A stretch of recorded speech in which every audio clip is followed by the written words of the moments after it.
today I want to talk about K1 visa process from the document that you need to prepare until the interview day. So let's get started.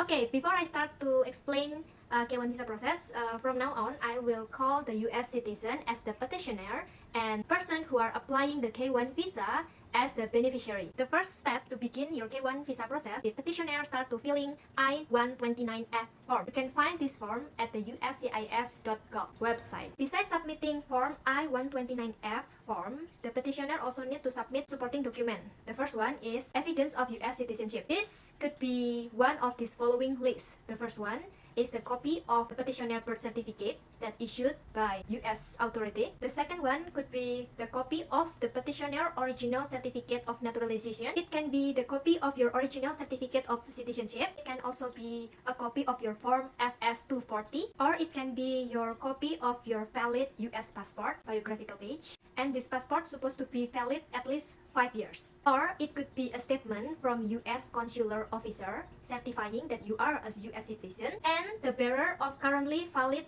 US passport. So the second one is the termination of previous marriage documentation.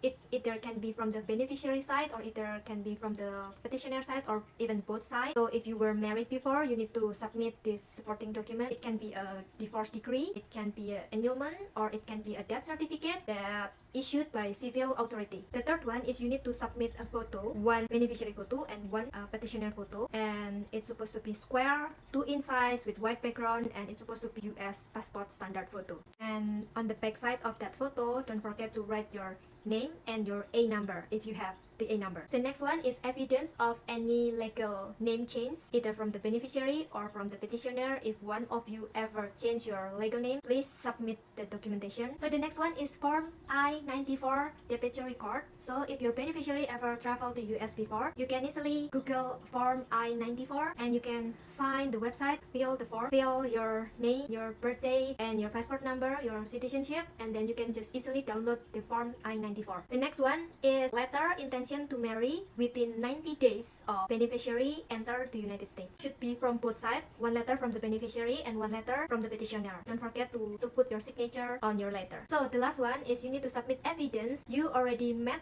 your fiancé at least 2 years before you submitting this form I-129F form. So let's say you submitting form on March 2024. So the latest photo you can submit is from April 2022. So for your information, for filling this form I-129F, you need to pay the filling form $535. You can pay with money order or personal check. So here is my K1 visa timeline. So I submit my form I-129F is on 2nd of March 2022, and I got my first notice of action on 8 March 2022. So my advice for you guys who walk through this K1 visa process, after you get your notice of action one, just forget about it, don't think about it, just live your life normally. Don't think about your K1 visa process because it's gonna be a long process. So if you want to check your case status, you can check it online, but my suggestion is you can check your case status after 12-month wait. Before that, I think it's useless. So I think after 12-month wait, I keep checking my case status like every single week. Finally, on 21st April 2023, my case was approved. So actually,